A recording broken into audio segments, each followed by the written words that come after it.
ग्राम उत्थान सेवा समिति के तत्वाधान में रांची प्रेस क्लब में पॉल्यूशन पर नेशनल सेमिनार का आयोजन किया गया। कार्यक्रम में राज्य और देश में बढ़ते प्रदूषण पर विशेष चर्चा की गई, साथ ही साथ उसके रोकथाम को लेकर कई सुझाव भी सामने आए। कार्यक्रम में कई बुद्धिजीवी और पर्यावरणविद मौजूद रहे। पर्यावरणविद नीतीश प्रियदर्शी ने कहा कि झारखंड के साथ साथ राजधानी रांची में भी अब प्रदूषण बढ़ता जा रहा है। इसके कई कारण हैं, लेकिन विशेषकर इसे तभी रोका जा सकता है जब लोगों में जागरूकता आएगी। पूरे देश की, पूरे विश्व की चरमरा चुकी है और हम रांची की बात इसलिए करते हैं, झारखंड की बात इसलिए करते हैं कि आज भी ये थोड़ा बहुत बचा हुआ है पोल्यूशन से। आज को बचा के रखने की जरूरत है, क्योंकि अगर आप चले जाइए दिल्ली में, जब पराली जलता है तब हंगामा होता है, विधानसभा में हल्ला होता है, पंजाब पर प्रतिबंध लगाया जाता है कि आप मत जलाइए पराली, आप वहीं पर डिस्पोज अप कीजिए। उत्तराखंड में भी बातचीत होती है, उत्तर प्रदेश में बातचीत होती है, तो बहुत बड़ा इशू बनता जा रहा है।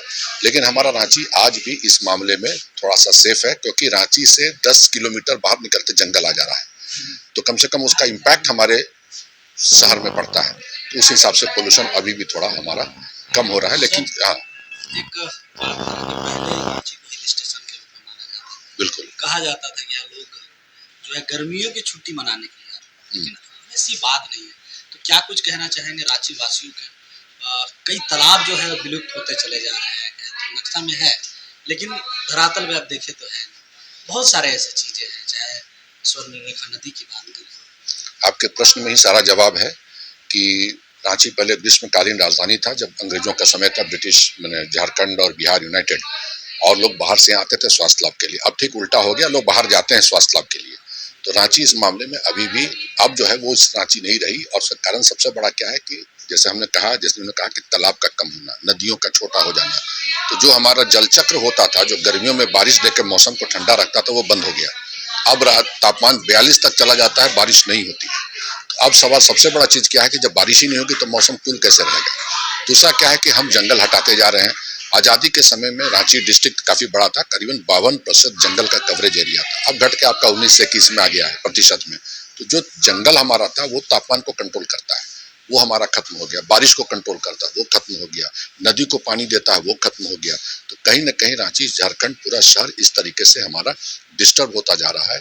जो होता है इरेटिक रेनफॉल हो रहा है। जब बारिश होनी चाहिए नहीं होती है, जब नहीं होनी चाहिए तो खूब हो जाती है। जो बारिश हमको 1 महीना तक मिलना चाहिए वो 3 दिन में निकल जाता है बारिश। ग्राउंड वाटर रिचार्ज हो रहा है, पोल्यूशन हो रहा है, और यहाँ तक कि आपका भूमिगत जल भी पोल्यूट होता जा रहा है। जिसका एग्जाम्पल हमारा रांची का पथलकुदवा है, जहाँ आर्सेनिक इतना अधिक आ चुका है कि WHO नॉर्म से भी ऊपर जा चुका है। लोग अफेक्टेड हुए हैं, बहुत एरिया में फ्लोराइड आ चुका है, गढ़वा उड़वा में भूमिगत जल। तो झारखंड की स्थिति भी कोई अलग नहीं, ये भी कंपटीशन में आ गया है दूसरे डेवलप्ड कंट्रीज के साथ कि हमको कैसे पोल्यूट करते। इतनी माइनिंग्स हो रही हैं, इंडस्ट्रियल माइनिंग्स हो रही हैं, सब हो रहा है, सबका असर तो हमारे में ही दिखेगा ना। ये सब फैक्टर हो रहा है, इसको हम रोक नहीं सकते हैं, लेकिन हम लोग को इसके साथ सस्टेनेबल डेवलपमेंट वर्ड आता है, हमको नेचर को बचा के चलना है, तो नेचर के साथ लेकर चलना। मान लिया जाए कि संसाधन और तकनीक, बिल्कुल नीति है, कानून है, सब है, उसको लागू करना पड़ेगा और सख्ती के साथ। पब्लिक तैयार है, पर ये भी देखना होगा बाहर के देशों से हम तुलना तो अपने करते हैं। बाहर के देश में आप एक कचरा फेंक के देख लीजिए रोड पे, आपका तुरंत फाइन हो जाएगा, पनिशमेंट होगा, जेल चले जाइएगा। वो है यहाँ पब्लिक तैयार है। एक तो कुछ प्रॉब्लम होता है, एक अभी गाड़ी बंद होने की बात हो रही है दिल्ली में, तब तो इतना हंगामा हो रहा है। तो आप सवाल हम तैयार हैं कि नहीं उस पनिशमेंट को झेलने के लिए, तभी हो पाएगा। क्योंकि देखिए इंडस्ट्रियलाइजेशन जरूरी है।